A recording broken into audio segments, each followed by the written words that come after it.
Thank you for the great hospitality you've given, the flowers that were given in honor of me. I'm not sure why, but they're beautiful and I appreciate them.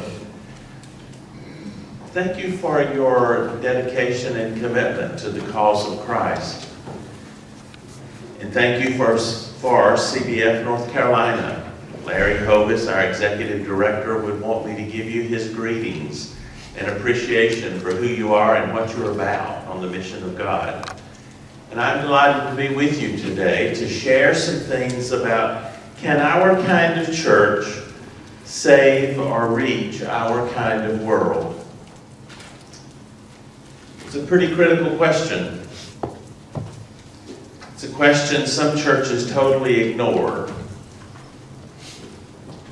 But I don't get the sense that you're ignoring the question. You're trying to do something about it and make your church more effective and more efficient for the kingdom work. For those of you who participated yesterday, I'm deeply grateful for that and pray that it was something of value to you. Some of what I'm going to do today may be a repetition, but I want to share at least one of those stories I shared yesterday as part of this.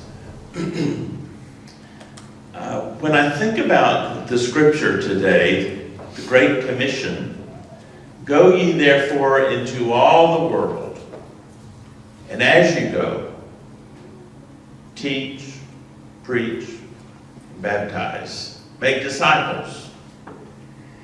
And the King James Version says, teaching them to observe all things. The NIV version talks about obeying all things. I want to focus on the King James translation for a minute. Teaching them to observe all things. You know, I kind of get the feeling that Jesus was saying, sit down, shut up, and pay attention. He wasn't talking as much about obedience as he was, at least in my heart and life, is to pay attention to what I'm doing around you. Pay attention to what I'm doing in you. Pay attention to what I'm doing through you. Because that's the way I'm making disciples. Your presence in this world is very, very important. Your presence in this community is very, very important. Because that's the pathway God is using to make disciples. But another really interesting thing to me about that passage, it starts out by saying, go ye. And your bulletin, just like most bulletins, say y'all come. Notice that? When you come to church at 10 o'clock, we'll do Sunday school. If you come at 11, we'll do worship. If you come other times, and coming is okay. We must not forsake the assembling of ourselves together for worship and equipping. We must do that. And it was very valued in what we know as the church culture. But in about 1963, maybe a little earlier, the church culture started to die out.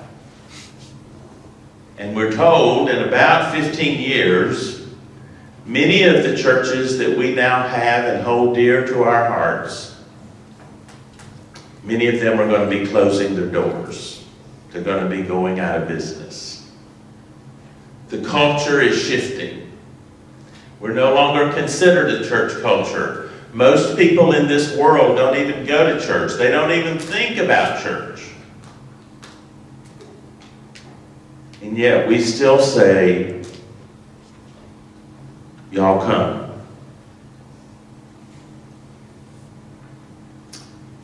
Well, I'm here today to tell you that at least one man's opinion is they ain't coming. And ain't's not a good word, but they ain't coming. We must learn to go. The time has shifted from being the gathered church that meets on Sunday and Wednesday and other times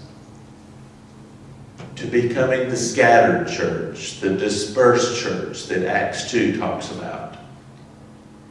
Dispersing all throughout the city and making a difference as we go. Some of you go out into the city and you work in the power company. Others of you go and you work in hairstyling salons. Others of you go and you're mechanics, and others of you are farmers. As you go, teach, preach, and baptize. Amen. That's the way the church is going to grow and flourish again, in my judgment. I have more hope for the church than I've ever had in my ministry, and I was raised in a Baptist church. My mother took me in her belly, and I've been there ever since. And I've done everything you can do in a Baptist church. From the bottom to the top and in the middle and all around. And I love the church. But I'm here today to tell you the church in North America is in serious trouble. We're told about 85 to 90%, depending on who we listen to and read, 85 to 90% of the churches in North America are now plateaued or declining in attendance. About 60% of the churches are going to close their doors in 15 years if we don't start doing something different. Churches now are closing their doors, they're merging, they're selling out their buildings. All kinds of things are happening all across the country in all kinds of denominations. And yet the world still needs Jesus. And the Great Commission is still the Great Commission. We're still supposed to go, and as we go, teach, preach, and baptize. And yet many of us sit, soak, and sour.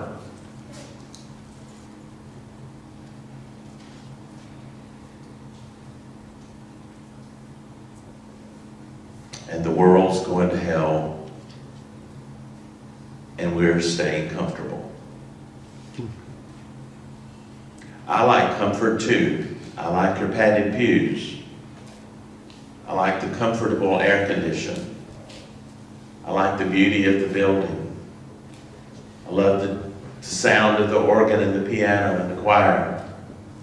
All of those things are very comforting to me. There's nothing wrong with that. For us. There's a lot wrong with that for the world. Because the world needs Jesus, and the world's no longer coming to our churches. I see all your empty pews. They're not coming here either. But what I've learned over my journey of the last 35 years in ministry is that they will follow you to Christ. They may not follow you to church. But if you get people to Jesus, Jesus will get them in his church. Come on. So it's left up to us to start going instead of saying, y'all come. We've got to figure out how to be the scattered church instead of the y'all come church that gathers. We've got to leave our comfort zones. And we've got to be able to talk to people that don't love Jesus. We've got to figure out how to go to people who don't love Jesus, don't even want to love Jesus. And I think that begins out of being honest with ourselves about who we are.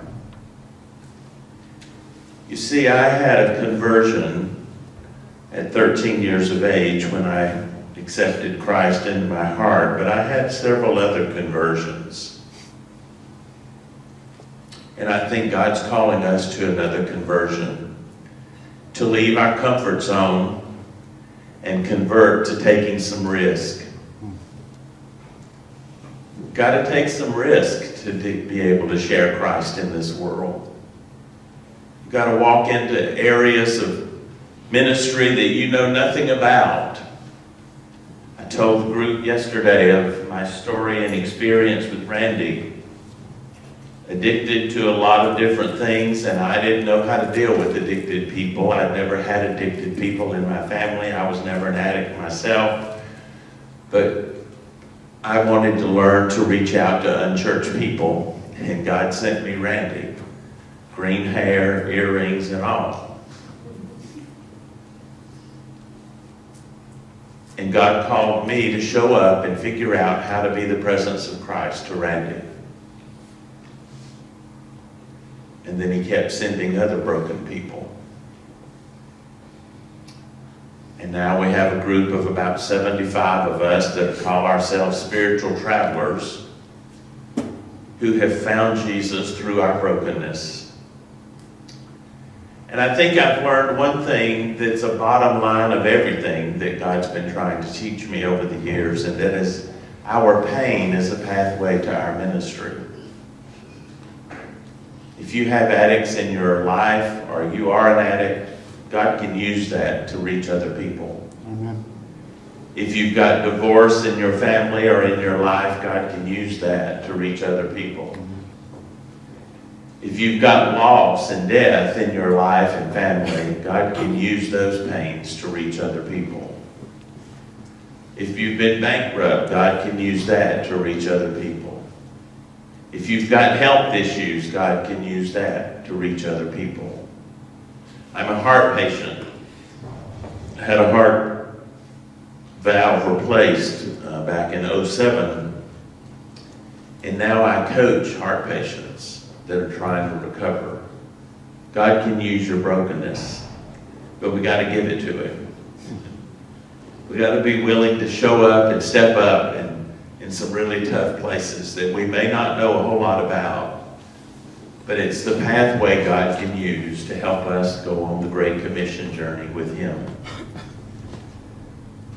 Not only do we have to make some personal adjustments in our life and leave our comfort zone, but another thing I've been taught and struggled with and said something about yesterday is that I've learned that when you're reaching a church and trying to help a community change and a church change, you got some hard lessons to learn. And I come down here from the pulpit because these are lessons that you in the pew have to pay attention to. I had to pay attention to them. I'm still having to pay attention to them. And it affects your whole family system. When you start stretching out of your comfort zone, people in your family get upset with you. They like things the way they are. Don't bother me. Don't change anything. How many of you sit in the same pew every Sunday? How many of you park in the same parking place every Sunday? Yeah, I understand that. I do that too. We don't want to leave our comfort zone. We want to live in the familiar. I want to tell you a quick story about my grandmother. On my mother's side of the family, taught me a very powerful lesson. You see, my grandmother taught the older ladies' Sunday school class in my home church. And I had just announced my call to ministry and was going to Furman University to begin my training. And my church wanted to help me, give me a little money, and they wanted to give me some experience on staff. So they brought me on staff, gave me a little money, and told me to grow the Sunday school. That was the only job description I had. Didn't have a title, didn't have anything. My pastor decided he wanted to baptize me by fire, I think. And he gave me my first assignment to move my grandmother's Sunday school class. They had been in the same room, sat in the same chairs for about 25 years. But you see, the fire marshal had come by and told the pastor that the laws had changed and that the babies needed to be closer to the door. Well, that's where my grandmother's Sunday school class was. So he gave me that assignment, threw me to the wolves, and I walked in like an idiot, and I said, ladies, we need to move your Sunday school class in order to grow the church and to abide by the law. my grandmother and those other ladies, many of whom had diapered me in the nursery, said, "We ain't moving." We bought these chairs, we cushioned them, we put our names on the back of the chairs, we've got pictures of all those who had gone before us on the wall. We ain't going anywhere. Forget that. But the law, we don't care what the law says, we ain't going nowhere. That was my first experience as a staff person in a Baptist church. It crushed my heart when I arrived at my grandmother's house that Sunday afternoon after church for chicken and green beans and her macaroni pie, all of those things that I loved. And she was standing on that crossed arms, "No chicken today."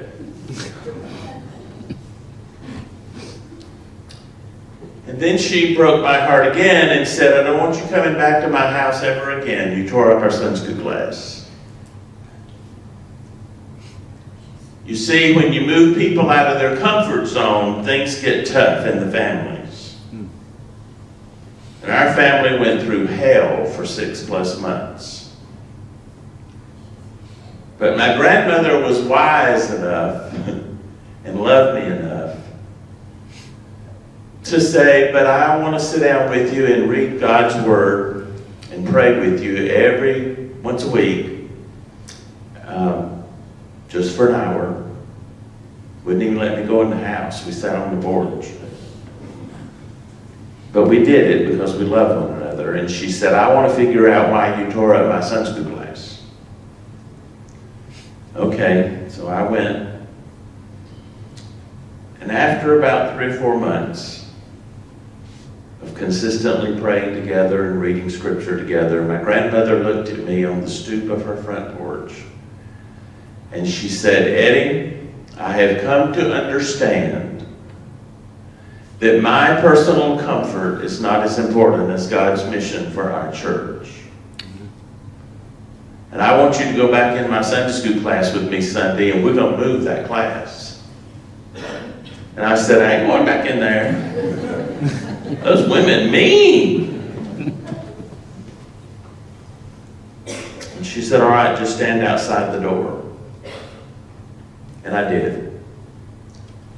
And I got my first lesson about the power of one. One person can really make a difference. And my grandmother did it that day. She walked into her peers, all of her she had been with forever. They were family to each other. I didn't understand that as a new green staff person. I didn't understand that. But she did. But she walked in and she said, "Ladies, Eddie and I have been praying together and we've been studying God's Word together. And I have come to understand," and listen to what she said to her friends, "that our personal comfort is not as important as God's mission for our church. We're going to move this class today, aren't we?" And those old ladies said, "Yeah, we will." They didn't push back at my grandmother. They like to kill me. Still in therapy trying to get over that. But what I want to say to you is, those ladies loved my grandmother and my grandmother loved them, but they loved Jesus more. They finally concluded that the mission of God in the world was far greater than their personal comfort. And they were willing to do something about it and leave their comfort zone. Yeah, it tore up our family for about 6 months. Yeah, it was difficult for the ladies to make a move. But that day, my grandmother picked up her chair with her name on the back and her cushion in the middle and walked down to the next room where they were going to be. And those ladies followed her with their chair, like little ducks going down the hall. And they went down to the new room, had their first class meeting, and decided that they were going to take care of those new babies that were taking over their room. They took a little money out of their class kitty, which was bigger than our church budget. Took a little money and they said, we're going to decorate that new nursery. We're going to put toys in there. We're going to put rocking chairs in there. And we're going to start an adopt a grandparent ministry. Because we want all these little babies to have grandparents that are local. And we want to help those young families who don't know what to do with those new babies. We want to help them. And they started a new ministry. Now that home church has a preschool wing on its building. Amen. I think it's because my grandmother stood in the gap. I don't know that, but I feel that way. Because if my grandmother had never taken that first step out of her comfort zone to talk to her lady friends about it and to lead the way, I don't think it would have ever happened. I'm not even sure I'd be in ministry today. I'd probably be in an insane asylum. But because my grandmother was willing to leave her comfort zone, it made all the difference in the world in that church, in her life, in my life. I didn't tell this story for years and years because it was too painful. But the more I tell it, the more I love my grandmother. Because she was willing to make a difference as the power of one. Now, my question I leave with you today is, do you want to be like my grandmother and exercise the power of one for the mission of God in this community? Willing to leave your own comfort zone, or do you want to sit soaking sour? You know what I mean by that? You just sit there, you soak it in, and you sour eventually. Because if you don't let water out of a sponge, it eventually sours, doesn't it? And a lot of our church members are sour. I've been one, I know about it. So I call you today to make a difference in this world. Can your kind of church save this kind of world? Absolutely. If you're willing to exercise the power of one and leave your comfort zone. We just celebrated Easter. Jesus left his comfort zone. He was nailed to the cross. I felt like those old ladies were ready to nail me to the cross. Christianity is not going to be comfortable anymore in this culture. In fact, in my judgment, we're no longer a Christian nation. When you've got 80-90% of your churches plateaued or declining, and about 80 to 85% of the church attendance is declining, you just can't say we're a Christian nation anymore. And it's time for us to step up, leave our comfort zone, so that the message of Christ can be carried out in this community and in the world. It's left up to the power of one. It's not about what your preacher does. It's not about what Dave does. It's not about what your deacons do. It's about what you do.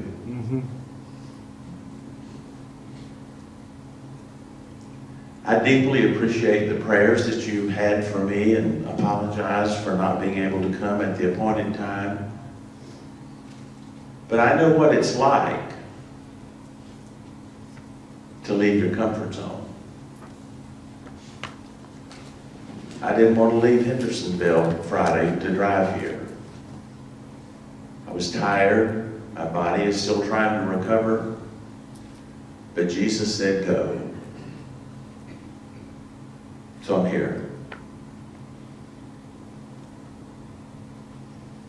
I don't want to be disappointed by what Jesus does in and through you. I did my part of leaving my comfort zone. I want to trust you to leave your comfort zone. To show up in this community as the bride of Christ. By exercising you, the power of one. It's all about Jesus at work in you.